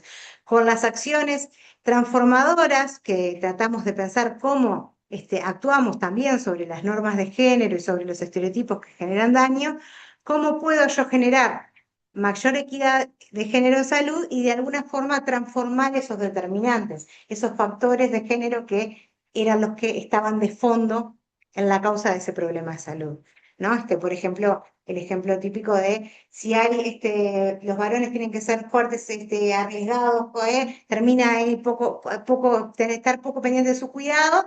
Y los accidentes de tránsito, bueno, ¿qué acciones podemos hacer que ayuden a transformar eso, que visibilicen, que lo problematicen y que vayan al problema de origen, ¿no? Entonces, este círculo virtuoso es un poco la invitación a poder pensar, a poder ir incorporando esa reflexión a las cosas que yo hago y que muchas veces de vuelta en la consulta son muy cotidianas o muchas veces tienen que ver con proyectos, con programas, con actividades comunitarias, con cosas que hacemos en los servicios de salud, en las salas de espera, etcétera, que puedan ayudarnos a pensar desde una lógica transformadora, no solo aceptando que somos parte del problema, sino también que podemos ser parte de la solución.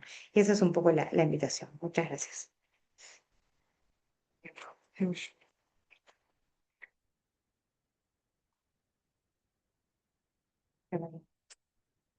No, no, porque yo tengo acá lo mismo que dice ahí. Bueno, primero que nada, agradecer esta instancia bueno, de poder participar en algo tan importante en el mes de la mujer. Siempre me gusta presentarme como mujer. En realidad, cuando estoy en algún lugar, me presento como mujer, Karina Carreño. También soy madre de dos, soy médica. Soy formada en varias cosas y me gusta hablar de mi formación académica porque las mujeres históricamente hemos estado relegadas a la tarea de cuidado, como hablaban las compañeras, y hablar de nuestra formación académica habla de un sacrificio enorme que hay que hacer y sobre todo en las mujeres del interior.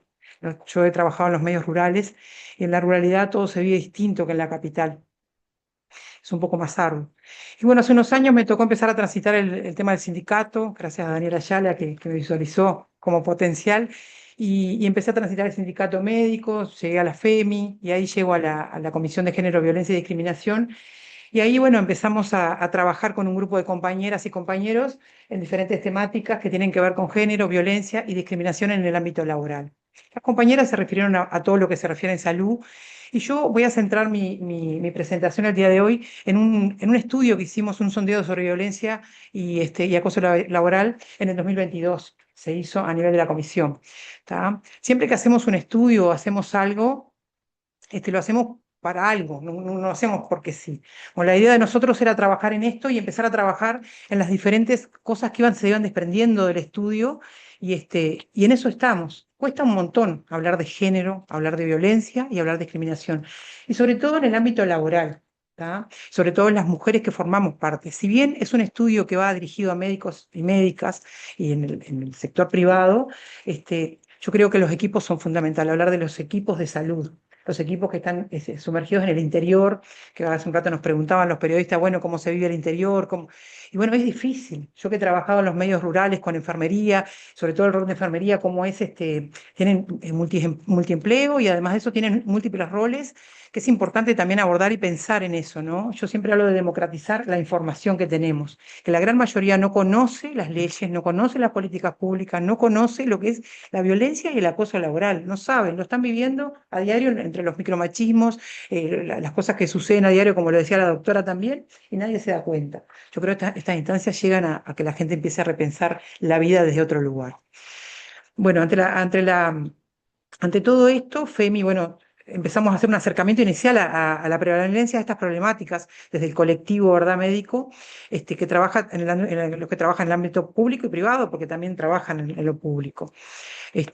Voy a nombrar un poquito de 2019, la Conferencia Internacional de Trabajo que entiende por violencia y acoso. Es un conjunto de comportamientos y prácticas inaceptables o de amenazas de tales comportamientos y prácticas, ya sea que se manifiesten una sola vez o de manera repetida, que tengan por objeto que causen o sean susceptibles de causar un daño físico, psicológico, sexual o económico que ocurren dentro del trabajo, en relación con el trabajo o como resultado del mismo. El colectivo médico del interior se adhiere a esto, ¿tá? Y reconoce que la violencia y el acoso son amenazas importantes para la seguridad y la salud de los trabajadores y trabajadoras y de otras personas en el mundo del trabajo, que pueden constituir una violación o abuso de los derechos humanos y son incompatibles con un trabajo seguro y decente. Bueno, para empezar, hicimos un sondeo que se realizó entre el 4 y el 29 de julio del 2022. Se hizo un cuestionario online, por medio de los teléfonos, por WhatsApp, ¿tá? La consigna era voluntaria y anónima, ¿tá? Y había campos obligatorios. Cerca del 25% de los médicos y médicas contactados hicieron la consigna. Ahora vamos a hablar un poquito del sondeo, cómo se hizo. El 74% de las respuestas fueron completadas por personas del género femenino y el 26% del masculino. Pasa si querés, porque ya vamos a hacer. Ahora vamos a hablar un poquito de la franja etaria. La participación fue decreciente, el 36%, 36,5% de las respuestas correspondieron a médicos mayores de 55 años, el 33% a médicos entre 45 y 54 y el 22,8% a médicos entre 35 y 44. Solo el 7% de las respuestas fueron completadas por médicos entre 25 y 34 años. El 61,7% de los médicos que participaron del sondeo trabajan en dos sectores de la salud, en el público y el privado, mientras que el 35% solo lo hace en el sector privado y el restante grupo manifestó trabajar exclusivamente en el sector público. La inmensa mayoría de los consultados, el 97,85%, afirma conocer qué es el acoso laboral. De la misma manera, la gran mayoría, 96%, manifiesta que conoce qué es el acoso sexual en el ámbito laboral. En cuanto a la normativa existente sobre la temática, el 36% de los participantes reconoció no tener conocimiento, mientras que el 64% de los participantes dijo conocer la normativa. Consultados sobre si fueron testigos de alguna situación de violencia y acoso, a terceros, casi el 60% de los participantes respondió afirmativamente. Por otra parte, un 43,3% afirmó haber sufrido personalmente alguna situación de violencia o acoso laboral. Este tipo de situaciones ocurrieron un 39% exclusivamente en el sector privado y un 25% exclusivamente en el sector público y en un 35% en ambos sectores. Entre los participantes que manifestaron haber sufrido personalmente algún episodio de violencia y acoso laboral, casi el 80% fueron mujeres. Consultados en general sobre si sabían qué hacer o dónde acudir ante situaciones de violencia y acoso laboral, solo el 49% de los consultados manifestó no saberlo. Además, dentro de los que manifestaron haber sufrido personalmente alguna situación de violencia y acoso laboral, menos de la mitad dijo saber qué hacer o a dónde acudir ante esta situación de este tipo, ¿no? Finalmente se consultó respecto a la percepción del clima laboral en su principal lugar de trabajo, siendo para la mayoría de los consultados positivo en términos de buena o excelente. Sin embargo, no se puede eludir que un 19% lo calificó como regular y más de un 7% como malo o muy malo, a lo que globalmente representa más de una cuarta parte de los consultados, o sea, el 26%, que tiene una percepción negativa de su ámbito laboral. Se destaca que el 41% de los resultados que sufrió personalmente algún episodio de violencia y acoso laboral percibe un clima laboral en términos negativos entre regular, malo o muy malo, y un tercio de esos como malo o muy malo. Entonces, las conclusiones que nosotros llegamos, en realidad, como verán, es un primer sondeo que hicimos en el 2022 y se presentó en el 2023, ¿está? Se obtuvo, para nosotros fue importante el número de respuestas, ¿tá? Y nos llama la atención que la mayor cantidad de respuestas recibidas fueran de género femenino, ¿tá? Extrapolándose esto al perfil de los agremiados de FEMI, así como a la población más representada dentro del colectivo médico en general. La caída porcentual de respuestas sobre franja etaria también está relacionada con el perfil de los médicos agremiados y no necesariamente debería interpretarse como desinterés de los más jóvenes. Se perciben altos índices de violencia laboral en el ámbito médico en general, tanto en el sector público como en el privado. De la respuesta se infiere un alto conocimiento sobre violencia y acoso laboral como temática en general, pero por otra parte se expone un desconocimiento de la normativa existente y de cómo actuar frente a este tipo de situaciones. Es relevante también que una cuarta parte de los consultados que participó percibe su clima laboral como negativo y que dentro de lo que han sufrido personalmente situaciones de violencia y acoso laboral, esta proporción asciende a una tercera parte. Los resultados generales de este primer sondeo nos invitan a reflexionar sobre la asistencia y la alta prevalencia de las situaciones de violencia y acoso laboral en el ámbito de salud. Esta problemática repercute negativamente en los integrantes del equipo de salud a nivel individual como colectivo, así como en la calidad asistencial y la seguridad del paciente. Para nosotros como FEMI, promover espacios seguros, serios y respetuosos que brinden todas las garantías para evitar posibles situaciones de violencia o acoso en cualquiera de sus formas en el ámbito laboral es un objetivo ineludible. ¿Por qué traje esto que en realidad lo hicimos en el 2022? Porque de esto desprendemos nosotros desde nuestra comisión empezar a trabajar en protocolos, empezar a trabajar en talleres, en instancias de formación, en instancias de informar, de formación e información, de llevar a los medios rurales sobre todo, que es lo que más nos preocupa, ¿verdad? En donde están la mayoría de mujeres cuidadoras, ¿verdad? Porque tienen varios roles, como decían las compañeras, y trabajando en el interior, enfermería, médicas, con hijos a cargos, con varios roles, y el trabajo de la salud cómo también si se vive un ámbito hostil laboral, cómo repercute directamente no solo en el ámbito laboral, sino también en la atención asistencial y en calidad del servicio. ¿Tá? Entonces, de nosotros, nuestros objetivos para trabajar, que lo estamos haciendo en realidad, es empezar a trabajar en la sensibilización sobre estas temáticas, ¿tá? La prevención de la violencia y el acoso laboral, sobre la democratización de lo que es la información. Y esto me parece que es lo que está ocurriendo hoy en realidad, democratizar un poco la información, traer a las colegas que también tienen un amplio conocimiento en género, en un mes tan particular y que debería ocurrir siempre y que quedara también enmarcado esto, me parece que es fundamental. Así que como mujer, como representante, como coordinadora de una comisión y como trabajadora en un lugar privado, como madre, como locataria, como ciudadana, creo que hay un gran compromiso de mi parte y de todos los compañeros y compañeras en trabajar en la temática de género, en lo que hace a los estudios, para después ejecutar diferentes sensibilizaciones, realizaciones de proyectos, pero creo que hay que seguir trabajando y viendo y visualizando, porque realmente de lo que no hablamos no existe. El acoso y la violencia laboral existe. O sea que está un poco invisibilizada casi siempre, ¿no? Y naturalizada, como decía la compañera, en el ámbito del cuidado, cuando vamos a la consulta y lo demás, pero también está invisibilizada, está naturalizada y está perpetuada el acoso y la violencia laboral. Entonces, si empezamos a hablar de eso, empezamos a visualizarlo un poquito más y empezamos a hacer, como decías tú, una mirada para nosotros mismos, qué estamos haciendo que esto cambie en nuestro sistema. Bueno, nada, muchas agradecer de nuevo al Colegio Médico, agradecer su presencia.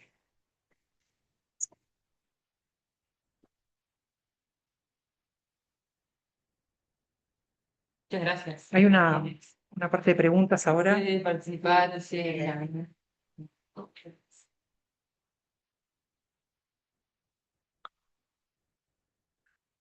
Sí, Bueno, yo reconocer mi posición, dar una tres.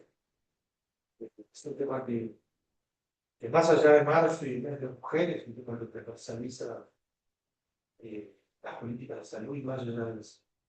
Yo quiero puntualizar dos cosas más que se dijeron, que fueron muy claras, pero que la verdad que primero la penalización del embarazo, cuando estamos en un país donde tenemos tan baja natalidad, es algo que puede pasar. Pero de hecho no se pasa. Y después lo otro, tres, que se me fácil, es la situación que está en la actualidad. Hablamos de colectivos que iba dar menores acciones, mayor riesgo, a veces nos olvidamos de razón de que es casi un acto de egoísmo ser mujer, trabajar en la localidad. Sé que todos los demás son diferentes, en el caso de la región, San José, se la parte de más población rural, en todo el país, Florida, pero además allá de lo rural, pequeños poblados. Y hay anécdotas, bueno, Valentina, de Nieves, cada uno de ustedes, caminar, bueno, y también aterran, asustan los casos y las anécdotas, entre ellas, no lo puedo hacer. Son cosas que no lo puedo hacer. Y gracias. Bueno, yo también quiero agradecerles, estoy muy claro, completo. Estoy totalmente de acuerdo con lo que se ve muchas veces. Lo que sí siempre me preocupó la mujer jefa de hogar o el hombre de hogar que se tiene que estudiar trabajar y tiene que tiene caras pequeñas. Eso es un tema que siempre me gustó abordar, conocer más, no conozco tanto. La violencia en el trabajo existe. Y es cierto que muchas veces avanzamos en acoso. Tenemos que trabajar mucho. Y bueno, la idea es eso de todos para el trabajo. Lograr esta Bueno. sanear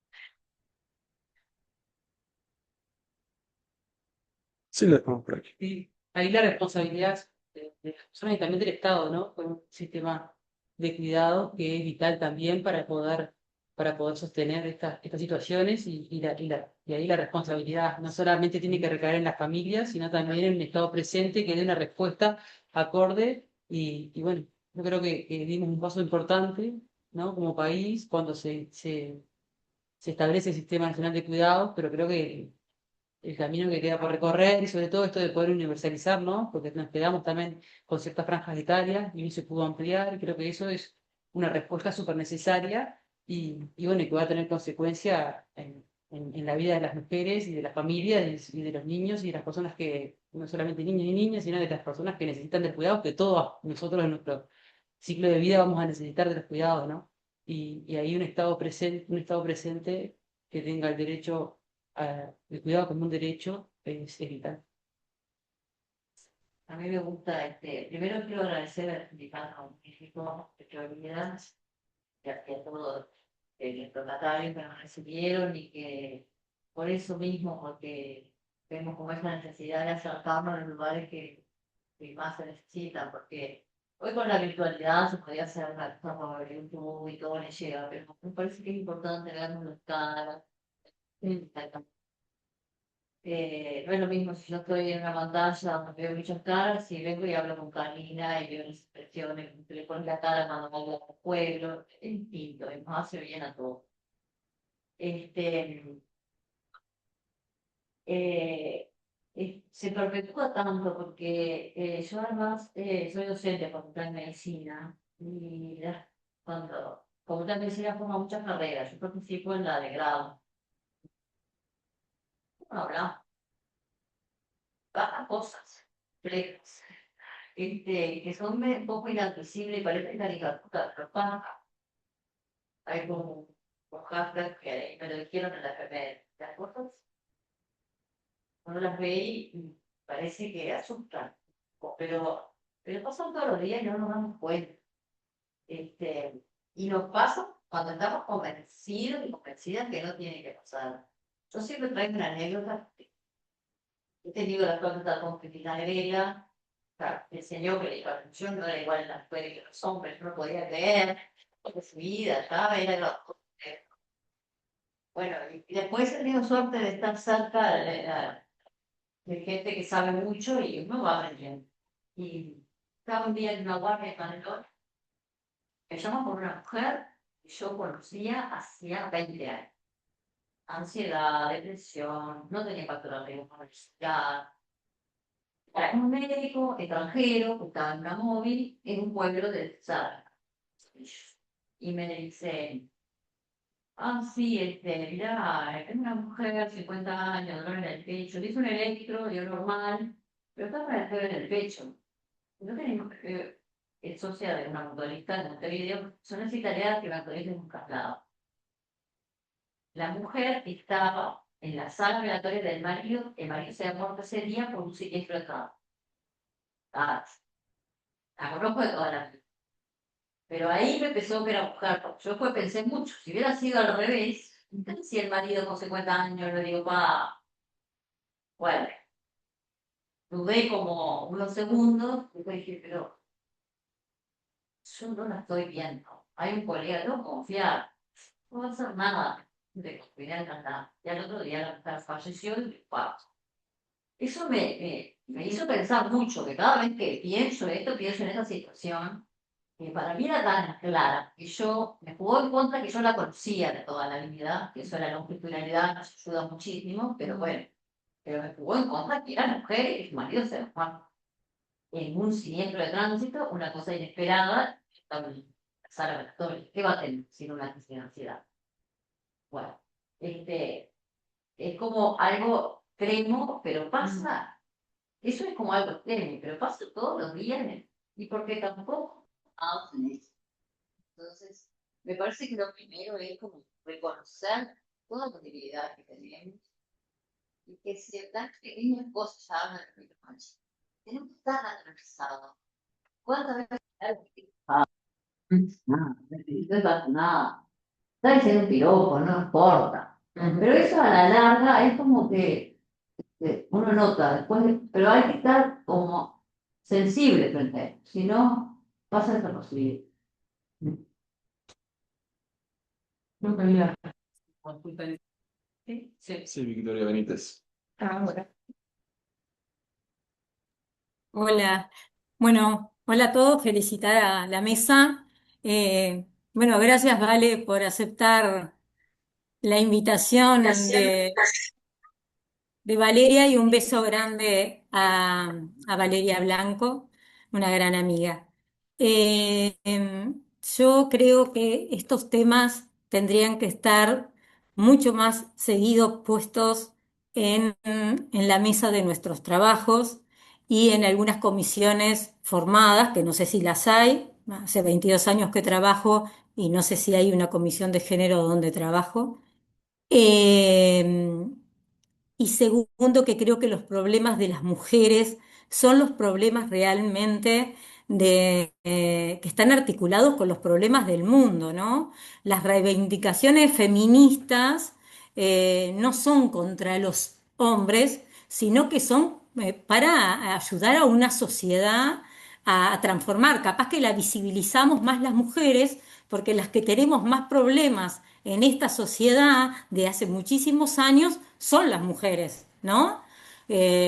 Tanto en el trabajo como en la misma, en la sociedad misma. Entonces, como si la mujer visibiliza más eso, y no es que estemos en contra de los hombres, sino reivindicamos derechos nuestros y abrimos esa cabeza más a reivindicar esas cosas. Que en el trabajo, como decía Valentina, se da cosas, desigualdades, se dan desigualdades en género, se dan desigualdades en lo que es acceso más altos.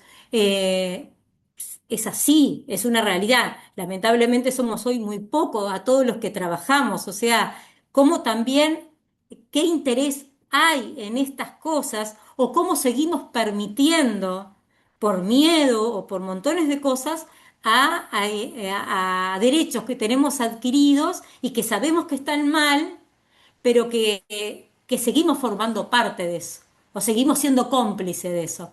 Yo creo que las mujeres hoy en día estamos organizadas, somos feministas contra un sistema, no contra otras cosas, ¿no? Ni contra el hombre, sino contra lo que es el sistema hoy en día. Y hoy las organizaciones sociales y las mujeres son las que están llevando a cabo casi todas las luchas que se están dando en este mundo, ¿no?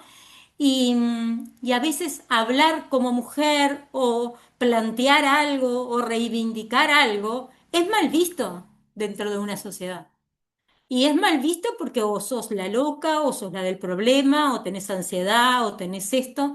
Entonces, cuando nos plantamos como mujeres, como valores, como yo soy esto, y reivindico eso, a mí me da mucho poder, me empodero. Pero llevar a otras mujeres a ese empoderamiento va a llevar mucho tiempo. Pero creo que vamos en un camino. Ojalá haya una comisión de género en nuestra sociedad de Florida y de la salud. No sé si la hay, capaz que la hay, me pueden contar. Pero bueno, felicitar a la mesa y gracias.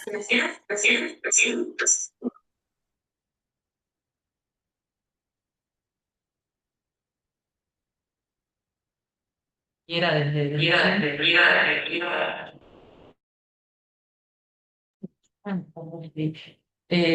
me hizo recordar a un aporte que hace un catedrático uruguayo, Diego Sempol, que es profesor de Facultad de Ciencias Sociales, que habla de los varones y de la masculinidad hegemónica y del sufrimiento que esto tiene, y que nos parece súper relevante poder hablar de esto, y hoy también celebro que hayan venido compañeros no varones a esta instancia, y poder tener este enfoque de poder hablar del sufrimiento de los varones también, porque si nosotros queremos lograr una transformación pidiendo solamente que resignen su privilegio, y todos tenemos diferentes privilegios, diferentes lugares que ocupamos, porque como decía hoy, no es lo mismo ser una mujer profesional blanca, ¿no? De clase media, como me puedo yo identificar, que una mujer de medio rural, bueno, lo mismo no, pero todos tenemos privilegios. Y pedirle a alguien que abandone sus privilegios es tan difícil que mostrarle cuál es el sufrimiento y cuáles son las consecuencias que tiene esta masculinidad hegemónica, cuál es la consecuencia que tiene no ser parte de la vida de sus hijos en la crianza, ¿no? ¿Cuál es la consecuencia a nivel plural? Después nos encontramos con varones, yo les decía, trabajar con Caín, me encuentro con varones que dicen, pero ¿por qué a mí no me cuentan nada? Nadie me dice nada. Y bueno, ¿cuál fue el vínculo que generaste? Es una consecuencia también de la masculinidad hegemónica. Hablamos hoy de, a nivel sanitario y a nivel de la salud, ¿no? De las consecuencias que tiene en la vida de los varones. Entonces creo que tenemos que empezar también a dialogar en estos espacios y en nuestra vida cotidiana con varones y mostrarles que el lugar que ocupan es verdad que es un lugar de privilegio, pero también es un lugar de mucho sufrimiento. Y que el feminismo, que también tiene mucha mala prensa, porque también hay una agenda que intenta desprestigiar también esta lucha, que creo que es, ¿no? Una revolución que lleva muchos años y que gracias a eso hoy estamos acá sentadas como profesionales. eh, pero creo que tenemos que dar ese paso y poder hablar con los varones y decirle, esto te hace mal también y esto te trae mucho sufrimiento y no es solamente, no te estoy solamente pidiendo que abandones esos privilegios, sino que va a tener una consecuencia positiva en tu día a día, en tu vida, en tus vínculos, ¿no? En poder expresar tus emociones, yo qué sé, bueno, y un montón de otras cuestiones que también hacen a la igualdad y es el camino que queremos recorrer. Entonces, me parece también importante y siempre me quedo con esas palabras de Eisenhower porque si no, si solamente le pedimos que abandone su privilegio y a mí si me lo piden también me cuesta un poco más, pero si me muestran la otra cara, es más posible que nos acompañen en este recorrido. Totalmente, yo era a eso lo que llevaba, ¿no? Como en esta, que creo que piensan siempre que las feministas estamos en contra de los hombres, no. El movimiento feminista es un movimiento revolucionario contra un sistema y que no está en contra del hombre, sino que ayuda a ese hombre también a plantarse frente a montones de cosas, ¿no? Creo que esto es una lucha muy larga porque hoy somos muy pocos acá, somos muchísimos médicos y muchísimos enfermeros y muchísima sociedad mujer y somos muy poquitos que empezamos a hablar de esto, pero me alegra montones, eh, como dice Karina también, en los medios rurales lo que es trabajar también y lo que es ser mujer plantada médica trabajando. Y lo que es hoy en día trabajar en una medicina totalmente deshumanizada, ¿no? Donde ver no solo el ámbito biológico de la persona, cuando te tomas un tiempito para ver otros ejes de esa persona, ya estás mirando para allá. ¿Para qué miraste tanto? Porque después tengo que ir a la casa, tengo que llamar al asistente social, tengo que llamar a la psicóloga, tengo que esto. Es mejor no escuchar a veces a que escuchar. Entonces también esas reivindicaciones también me parecen importantes. La deshumanización, empezar a humanizar, y también el movimiento feminista, ser un movimiento revolucionario, antisistema, y que se vea como empoderarnos realmente, que podemos llegar a lugares poderosos dentro de un lugar de trabajo, donde tenemos las condiciones eh, profesionales, académicas, para llegar. Y tenemos que demostrar. Y bueno, nada, termino por ahí porque si no esto me gusta mucho y dejo a Marcelo hablar, que creo que quiere hablar Marcelo, ¿no? ¿Te parece? Ya que me diste la palabra, agradezco a Karina, gran amiga, y a las de la mesa. Yo quería dar un aporte para, como no todo tan gris, ¿verdad? De la mujer y del género. Yo que ahora pertenezco a la subdirección de la región oeste de ACE, les digo que de las 22 unidades que tenemos, 17 son jerarcas mujeres. Y hay un departamento donde la dirección, subdirección, adjunta y dirección del hospital son todas mujeres. O sea, y en la región mismo, el único varón soy yo porque la directora es mujer y las otras tres adjuntas son mujeres. Y en las cuatro regiones, las directoras son tres mujeres. Es decir, creo que acá hay otra cara más femenina y me parece espectacular que estén ocupando todos estos cargos, es decir, en cargos de direccionales, es decir, y incluso en otros, en la RAP también las directoras son cinco mujeres y dos varones, es decir, hay subdirecciones, o sea que creo que estamos asistiendo poco a poco, ¿verdad? Están ganando lugar, bien merecido el lugar. También pienso, ¿verdad? Porque hago sexología y pienso en las disidencias, sobre todo en las poblaciones trans, ¿verdad? Que están también, pensamos siempre también como en el gen femenino, masculino y el concepto general social, estas disidencias no las tiene tan visibilizadas y hay que darles esas luchas y poco a poco van ganando también lugares, ¿verdad? Afortunadamente. Y bueno, agradezco que traigan a estas instancias al plenario también, que forman parte de la salud, de la salud global de las personas. Eso era mi aporte nada más que quería decir, que creo que se está cada vez viendo más y en esta región está prácticamente la región oeste, está feminizada, está estrogenizada y los estrógenos son la hormona de la sociabilidad, ¿verdad? De los pactos, por algo las mujeres no tienen esa cara tan violenta como es la testosterona, que es la de la guerrera, y bueno, agradezco esta mesa. Gracias, Marcela. Compañero ahí. Sí, Bueno, agradecerle la información sobre todo y el abordaje respecto a la ocupación de cargos de compañeros, y capaz que en números, yo también por un parte no llegamos a ese. Y creo que hay algo que es muy grave. En aquellos cargos que se acceden por oposición y méritos, hay más mujeres que hombres, que en realidad corresponde al porcentaje de mujeres que son médicos. Pero, por ejemplo, en la medicina privada, los cargos jerárquicos son ampliamente mayoría masculinos. Entonces, sin duda, eso sigue existiendo. Y cuando veía los resultados de la encuesta, de que hay gente que, por ejemplo, no reconoce situaciones de discriminación, de acoso. Por ejemplo, para mí, que una cirujana demore 5 años más que un cirujano hombre en acceder a un cargo, es discriminatorio. O, por ejemplo, hay especialidades como traumatología, como neurocirugía, que realmente es muy difícil que ocupen cargos titulares especialistas mujeres. Entonces, eso es simplemente que no se está reconociendo el problema. El problema existe, pero no se está reconociendo, no se visualiza. Y eso creo que es parte de la educación. Si tenemos muchas instancias de eso, todos podemos reconocer, aunque sean mujeres, podemos reconocer esas instancias discriminatorias que ocurren día a día en instituciones públicas y privadas. Nada más, quería aportar eso.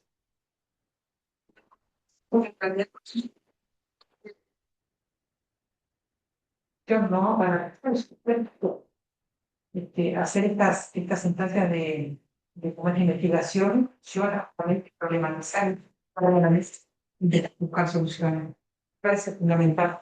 Pero bueno, estamos empezando, ¿cierto? Quedan como 400 años para llegar a la igualdad de género, así que tenemos mucho tiempo todavía.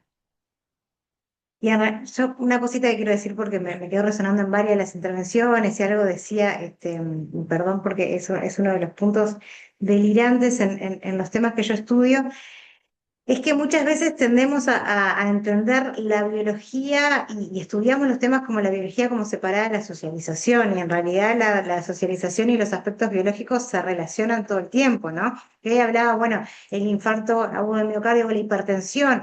En realidad hay pocos estudios, pero empiezan a haber estudios que muestran cómo en realidad la socialización que tenemos las mujeres, por la mayor tendencia a estar preocupadas por los otros, el estrés vinculado a los problemas familiares es un factor de riesgo para el infarto y para la hipertensión en las mujeres, que no lo solemos considerar, ¿no? Capaz que el estrés laboral, ¿no? En ciertas cargas lo tenemos más, porque es algo que históricamente ha sido más masculinizado, lo incorporamos como un problema y muchas veces las mujeres, me ha pasado mucho, supongo que le habrá pasado a varios, espero no ser la única, que decían, no, yo tengo presión nerviosa, ¿no? Como disminuyendo el valor de esa hipertensión arterial. Hipertensión arterial, sea lo que sea el factor que eleva, ¿no? Y agudiza la situación de hipertensión, es hipertensión arterial. Entonces, desde ese lugar, ¿cómo entender que muchas veces aspectos sociales que nosotros tendemos a no indagar, en realidad terminan impactando, por ejemplo, como traía Clarita, en cuál es el factor que está desencadenando la hipertensión, ¿no? Y capaz que nos enfocamos en el consumo de sal, nos enfocamos pero no estamos viendo qué otros factores están incidiendo en ese factor de riesgo.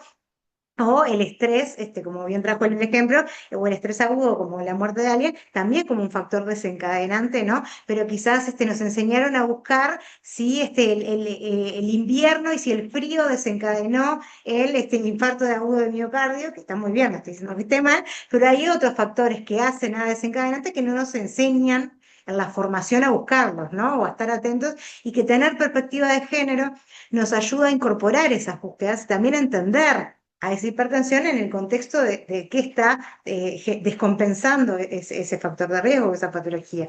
Y lo mismo en el sentido de los aspectos hormonales, que en realidad, en esto de qué va primero el huevo o la gallina, hay estudios súper interesantes de una investigadora que se llama Sari Van Anders que muestran cómo en realidad los niveles hormonales no es que necesariamente siempre estén primero, ¿no? No es que tenemos hormonas altas, entonces por eso nos comportamos de una forma porque tenemos estrógenos o más testosterona, sino que al revés, las actividades que hacemos interaccionan generando cambios hormonales. Y se vio, por ejemplo, que cuando los varones se dedican más a las actividades de cuidado, y se involucran en el cuidado, disminuye la testosterona. Y cuando las mujeres en su ejercicio de la maternidad sienten peligro y tienen que cuidar a ese niño o niña porque está en riesgo, sube la testosterona. ¿No? Entonces, lo que quiero decir con eso es que lo que a nosotros más nos formaron a que nos importe la carrera clásicamente, que son los aspectos biológicos, están tan atados con estos procesos sociales que tenemos una comprensión muy limitada si no empezamos a incorporarlos en ese diálogo y empezar a entender cómo estos procesos, y empezar a incorporar en cuando estudiamos estos temas también, y cuando se investiga, que por suerte están existiendo avances en esto, estos aspectos, digo, porque a veces los médicos o médicas tenemos la tendencia, porque creo que por eso también a veces vienen poco a estos, ¿no? Como que esas son cosas que no son de la medicina, ¿no? Como en el campo de lo médico, eso que se dediquen otros, ¿no? Y la ciencia social, eso. Y en realidad cuando empezamos a entender, tiene tanto que ver con las cosas que todos los días tratamos en la consulta, que realmente es importante que empecemos a darle otra centralidad a nuestra formación y a nuestra práctica. No, yo quería comentar algo. Bueno, primero que nada, perspectiva del género. Creo que es importante. Y en realidad, bueno, creo que me quedé en una práctica que dijiste hoy, que es muy importante, reconocer que es parte del problema y parte de la solución. Uno se cree yo 38 años, en realidad. Siempre te criás poco en contraposición de lo que uno ve, es normal, ¿viste? Que el hijo siempre, yo me crié en un típico hogar donde la madre, todos trabajaban, pero la madre se encargaba un poco más del cuidado que el padre, como eran las típicas familias. Son. Uno cree, uno cree que por capacidades o hacerse una vasectomía o etcétera, va estudiando todo eso, en realidad es muy negativo y seguir siendo parte del problema. Que lo hagan o no lo hagan. Eso está bueno y creo que visualicen todo eso. Y es importante ver que la seguimos hablando, voy a hablar del modelo explotativo.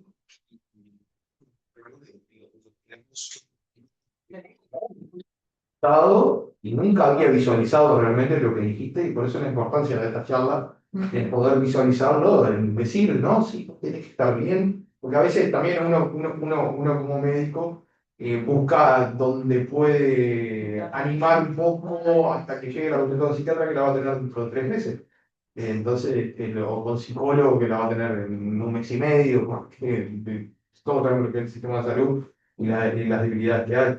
Entonces siempre intenta buscar, pero en realidad es cierto, ¿no?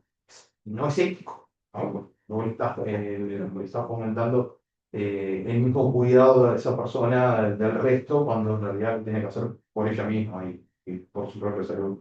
Así que nada, agradezco la exposición realmente del colegio de la región del sur, estamos muy contentos de poderlo haberlo realizado. Y bueno, a Valeria, claro, un poco fueron las encargadas de las promotoras, los presidentes. No, hizo. Pues yo acabamos de entrar. Nos llevamos de acá una propuesta así buenísima que es que el colegio que se trataba de nacional tiene que haber una función de género. Usa la actividad, digamos, que viene. Sí, sí. el Colegio Nacional, que sí, sí, como debería dar. Muy bien. Bueno, muchas gracias. Gracias.